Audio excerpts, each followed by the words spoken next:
The camera pans over flashing lights, crowds cheering, and a smiling British face waving from a limousine window. He is the man who made America laugh. The one who sang next to Adele, danced with Michelle Obama, and shared tears with Elton John.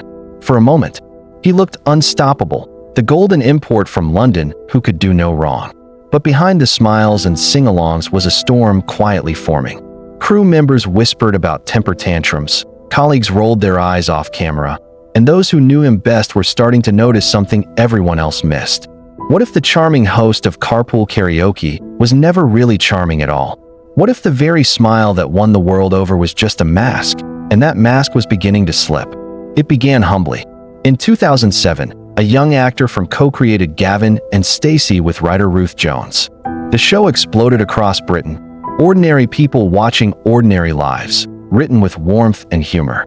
His character, Smithy, was loud, loyal, and lovable, the kind of friend everyone wished they had. Newspapers called him the future of British comedy. Awards followed. Fame hit like a tidal wave. He went from pubs to premieres, from scripts scribbled on napkins to television domination. Cameras loved him. Britain adored him. Yet, behind the laughter, small cracks were already forming. During rehearsals, crew members began whispering about mood swings. Co-star Rob Brydon recalled having to pull him aside, telling him bluntly, "You are not the man you think you are becoming." Even his sisters confronted him, warning that fame was changing him in ways no one liked. Those closest to him saw what the fans did not: a growing ego, sharper words, colder silences. It was as if the spotlight had unlocked something darker. By 2009, the national treasure was starting to look tarnished. His new sketch show Horn and Corden was met with brutal reviews. Critics called it painful, lazy, and arrogant. He had gone from being the comedian everyone wanted to root for, to the one everyone wanted to avoid.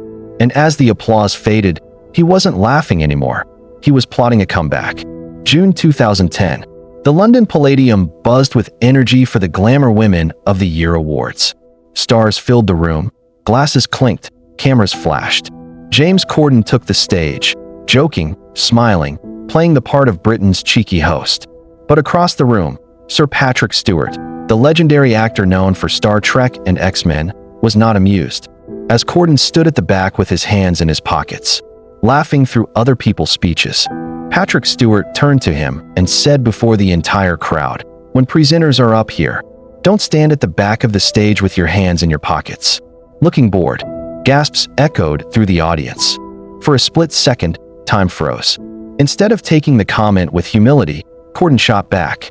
His grin vanished as he snapped, "Oh, you can see me dying right now, can you?" Laughter turned uneasy. Cameras captured the tension as two egos clashed under the spotlights. The exchange went viral, spreading faster than any comedy sketch he'd ever written.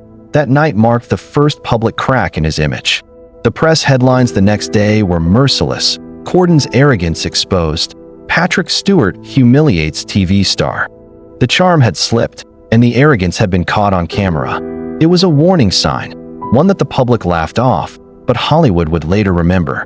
Fast forward to 2014. Craig Ferguson had just announced his departure from The Late Late Show, and CBS shocked everyone by picking a relatively unknown British comedian to take his place. When the announcement dropped, Americans asked the same question again and again. Who is James Corden? What came next felt like destiny. He moved to Los Angeles, brought in a team of British writers, and reinvented the late-night formula with one simple idea: carpool karaoke. The first segment with Mariah Carey was a surprise hit, but when Adele joined him in the passenger seat and started belting Hello at full volume, it became a cultural phenomenon. The internet exploded. Overnight, he went from the new guy to the guy everyone loved. Celebrities lined up to sing with him: Lady Gaga, Justin Bieber, even Michelle Obama. Audiences saw a smiling host singing, laughing, and crying alongside the biggest stars on the planet. He seemed genuine, kind, and endlessly fun.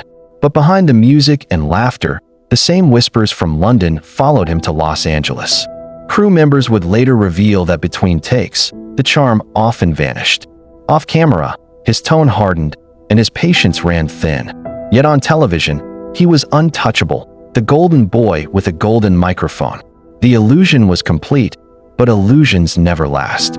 The first hint that something was off came in 2016 during a game of Spill Your Guts or Fill Your Guts with Jimmy Kimmel. The challenge was simple: answer a question or eat something disgusting. Kimmel smiled and asked him to name 2 of his camera operators, people he worked with every single day. Corden froze. "It's a different crew tonight," he said awkwardly, eyes darting. The audience laughed, but the room fell cold. He couldn't name them because he didn't know them. Clips of the moment circulated online, and fans began wondering whether the friendly host was only friendly when the cameras rolled. The people behind those cameras, after all, saw a very different side.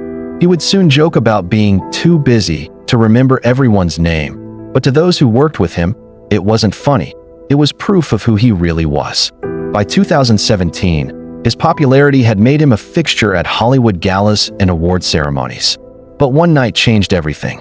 Just days after the Harvey Weinstein scandal broke, Corden took the stage at a Los Angeles charity event and made jokes about Weinstein's victims.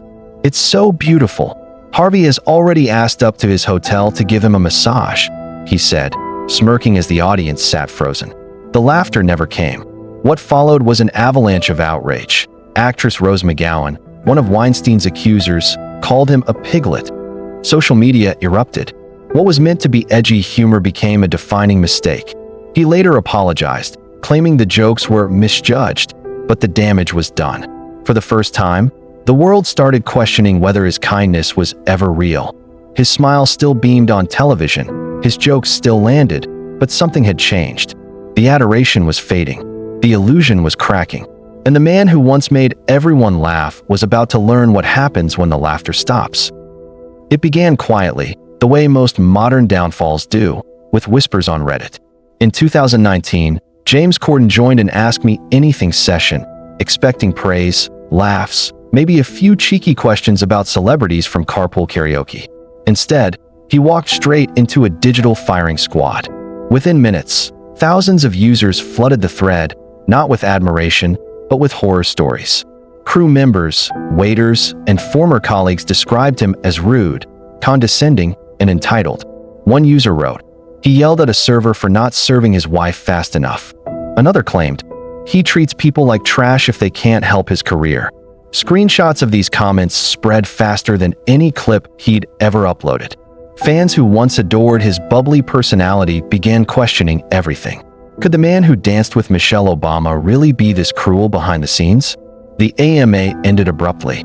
He answered a handful of questions before leaving the thread, citing time constraints. But the damage was irreversible. The internet had smelled blood.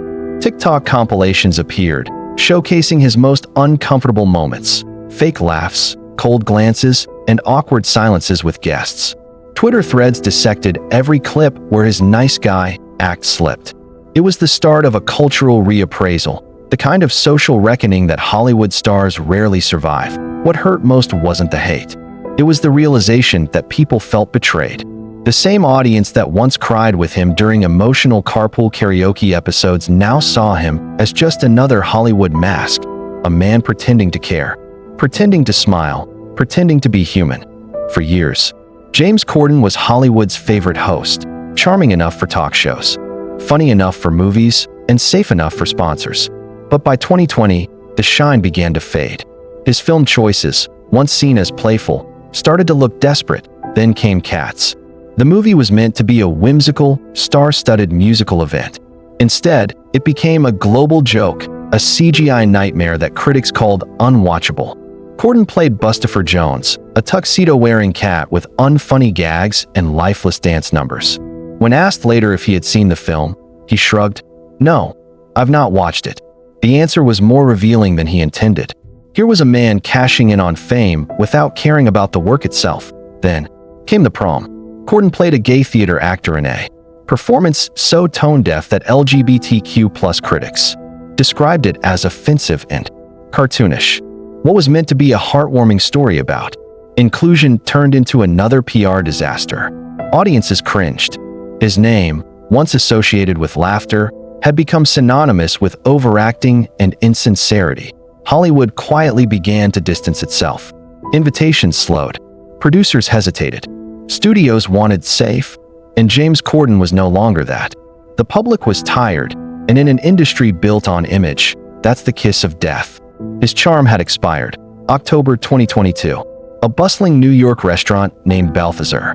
One of the city's most famous spots. A place where celebrities dine and staff are trained to handle almost anything. Almost. That day, James Corden and his wife sat down for lunch. When the waitress brought his wife's omelet with a tiny mistake, a bit of egg white instead of yolk, he allegedly exploded. According to the restaurant's owner, he began shouting, "You can't do your job. You can't do your job." The staff was stunned. The restaurant fell silent. People watched as this television star berated workers over an omelet. Word spread within hours. Keith McNally, Balthazar's owner, took to Instagram, calling him a tiny man and the most abusive customer in 25 years. Screenshots of the post went viral. Every entertainment outlet picked it up: TMZ, Variety, BBC. The following day, Corden tried to downplay it. On his show, he smiled nervously and said he hadn't done anything wrong. But the damage was done. That one moment, that one outburst, became the symbol of everything people already suspected about him. The fake niceness, the arrogance, the lack of empathy. Hollywood may forgive bad movies. The internet may forget poor jokes. But no one forgets how you treat waiters. That's the one thing audiences never forgive. That be why 2023, the illusion had completely shattered. Ratings for The Late Late Show had plummeted. The viral magic of carpool karaoke had worn off. His celebrity guests seemed less enthusiastic, their smiles tighter, their laughter more forced. The once vibrant studio audience had become a ghost of its former self. Then came the announcement. Corden told the world that he was leaving the show. He said it was to spend more time with family. But everyone knew the truth. The empire had crumbled. The network didn't even bother finding a replacement. They simply ended the show altogether, filling the slot with reruns and news segments. The final episode aired in April 2023, featuring Adele and Harry Styles. It was meant to be a tearful goodbye, a celebration of what he had built. Instead, it felt like a eulogy. The jokes felt hollow. The tears seemed rehearsed. Even Adele, his longtime friend, couldn't hide the awkward tension. The man who once made the world sing was saying goodbye, not as a hero, but as a warning. When the cameras stopped rolling, there was no applause left, just silence. And just like that, it was over. The talk show, the viral fame, the illusion. Hollywood moved on without him. New hosts rose, new faces appeared, and James Corden, once the king of late night, became a punchline. Memes replaced admiration. Clips of his worst moments replayed endlessly, dissected by commentators. Mocked by fans who once adored him, he had built his empire on being the nice guy. But niceness built on performance will always collapse under pressure. From yelling at staff to insulting icons, from mocking victims to ignoring his own crew. Every misstep told the same story. This was never kindness. It was calculation. In the end, his downfall wasn't tragic. It was poetic.